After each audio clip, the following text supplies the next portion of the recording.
Eksekusi tanah beserta rumah di Ogan Ilir berakhir ricuh. Pemilik rumah yang merupakan tergugat menyodorkan sertifikat saat Pengadilan Negeri Kayu Agung melaksanakan eksekusi tersebut. Ratusan polisi dikerahkan untuk mengamankan lokasi.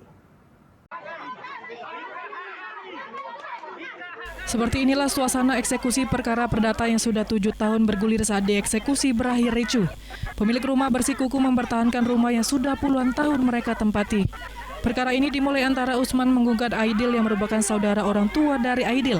Namun ironisnya kedua orang yang berseteru tersebut sudah meninggal dunia dan kini perkara tersebut dilanjutkan oleh saudara dari Usman.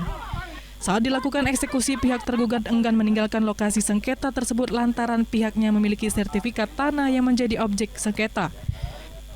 Nurjana yang merupakan istri dari Aidil menjelaskan ia bersikukuh mempertahankan hak suaminya yang sudah meninggal dunia, serta ada 2 orang lagi di dalam rumah tersebut yang merupakan saudara dari Aidil. Setelah dilakukan negosiasi oleh pihak kepolisian dan Pengadilan Negeri Kayu Agung, akhirnya eksekusi tersebut ditunda. Nak dieksekusi keputusan pengadilan, tapi aku tak jadi, aku tetap bertahan, mempertahankan hak laki dulu. Dengan bukti kekuatan sertifikat, serta apa aku tak maju sejengkal aku tak mundur, aku tegak lurus jalur sebatang. Sementara itu pihak penggugat enggan memberikan komentar atas ditundanya eksekusi tersebut. Dari Ogan Ilir, Fitriadi, iNews melaporkan.